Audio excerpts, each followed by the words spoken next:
প্রণাম মহারাজ। জয় ভগবান। আজ একজন বেদান্ত অনুরাগী ভক্ত একটি প্রশ্ন করেছেন।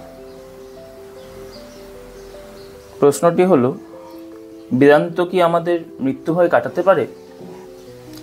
আজকের প্রশ্নোত্তর পর্বে এই প্রশ্নটি আপনার কাছে রাখলাম। ধন্যবাদ। বেদান্ত কি মৃত্যু ভয় কাটাতে পারে? আলবৎ কাটাতে পারে।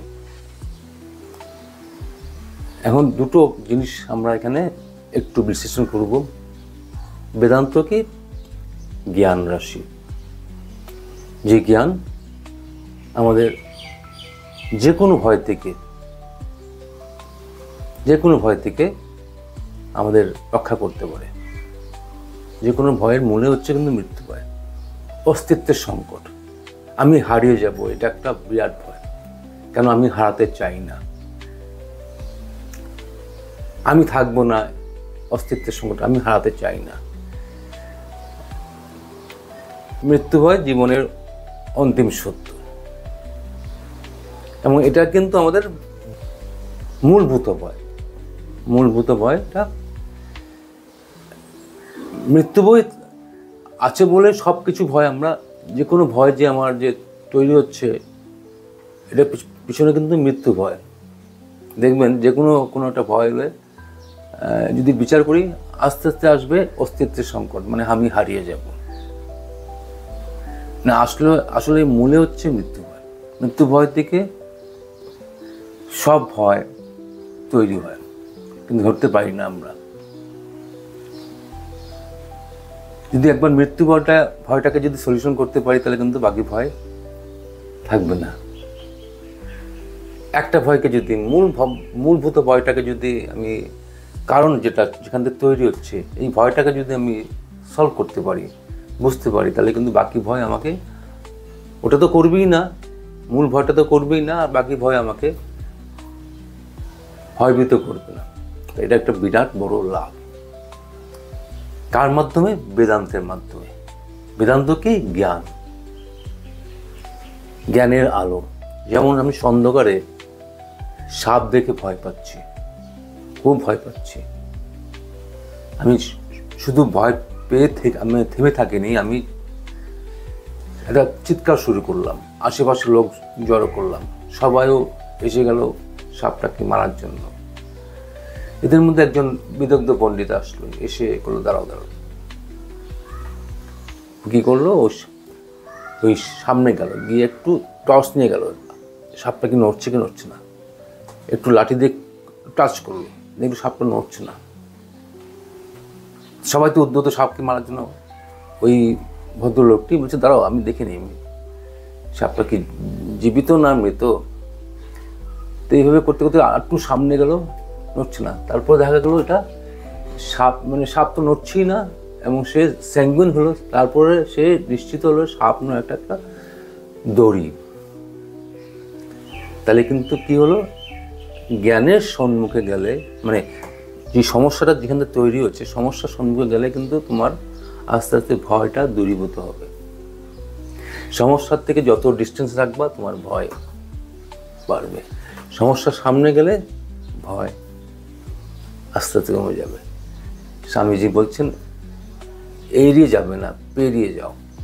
এড়িয়ে মানে ভয় ডেভেলপ করা, পেরিয়ে যাওয়া মানে ক্রস করা, ওভারকাম করা। তো ভয়টা কিন্তু থাকবে না।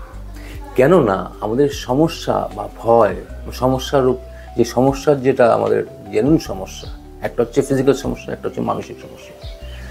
ফিজিক্যাল সমস্যা এটা সলভ হতে পারে, সলিউশন হতে পারে। মানসিক সমস্যা কিন্তু বেশি। এটা সুন্দর কথা হচ্ছে, সমস্যা যতখানি আমাকে সমস্যায় ফেলে, তার থেকে সমস্যার চিন্তা আমাকে বিরাট কষ্ট দেয়। সমস্যার চিন্তা আমাকে প্রতিনিয়ত ডিস্টার্ব করে ফেলে। মৃত্যু যতখানি আমার ভয়ভূত, মৃত্যু সম্বন্ধে একটা যে অলিক ধারণা, নানান ধরনের আজগুবি ধারণা আমাকে বেশি ডিস্টার্ব করে, আমাকে বেশি ভয়ভীত করে। কেননা আমি মৃত্যুর সামনে যাইনি। মৃত্যুকে অলওয়েজ আমরা দূরে রাখি, জীবন আর জন্ম মৃত্যু কিন্তু একটা কয়েনের দুটো পার্ট। যেমন হেড টেল, আমি টেলটাকে নেব না হেডটাকে নেব, তাহলে কিন্তু পয়েন্টটা ভ্যালুয়েবল হয় না। তেমনি জীবনটা তখনই ভ্যালুয়েবল হবে যখন হেড এবং টেল মানে জীবন, মানে জন্ম এবং মৃত্যুটাকে দুটোই নেব। জন্ম আমরা খুব ওয়েলকাম করি, হ্যাপি বার্থডে। মৃত্যুকে আমরা ভয় পাই, কিন্তু মৃত্যুটাও একই ধরনের। যদি মৃত্যুকে আলিঙ্গন করতে পারি, আলিঙ্গন শব্দটা তখনই আসে যখন মৃত্যুকে জানবো। সেই আমার বেশি মানে ভালোবাসার লোক, তাকে আমি আলিঙ্গন করি, ওয়েলকাম করি। মৃত্যুটা আমি তো জানি না, মৃত্যুটা আমার কাছে ভয় দেয়, এটা সবসময় আমি ভীত হয়ে থাকি, তাই আমি ভালোবাসতে পারি না। কিন্তু জ্ঞানের প্রভাবে যখন আমি সামনাসামনি যাব, মৃত্যুকে আমি যদি ব্যাপারটা দেখি, ব্যাপারটা কি, মৃত্যুটা কার, মৃত্যুটা কিসের, যেটা তুমি তোমার না, সেটাই মৃত্যু। যেটা তোমার না সেটা মৃত্যু, যেটা তুমি, তার মৃত্যু হবে না। তোমার না থেকে, তোমার না, যেমন এই বস্ত্রটা তুমি যেটা পরেছো, এটাও কিন্তু মৃত্যু হবে, এটা তোমার না, তোমার পরিধানের বস্ত্র। তেমনি তোমার এই দেহ, এই শরীর, এই যে এটাও কিন্তু আত্মার উপর একটা পরিধান, তুমি না, এটাও মৃত্যু হবে।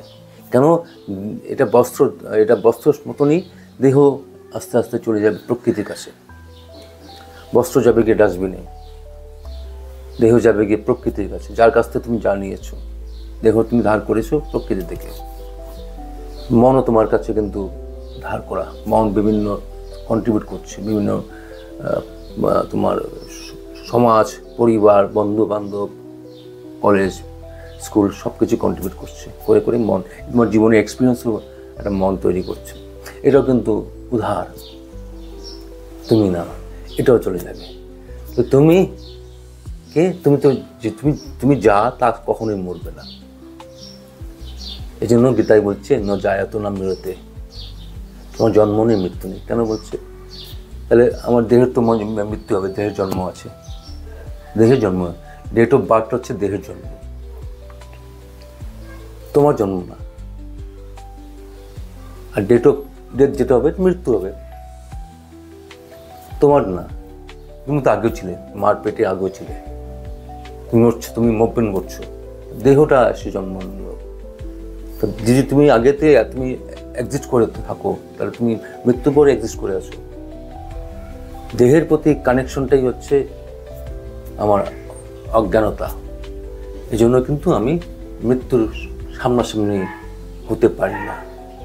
একটা অলিক ধারণা, একটা অ্যাবসার্ড একটা থট তৈরি করে ফেলছি, যার জন্য আমি সামনে আসতে পারি না।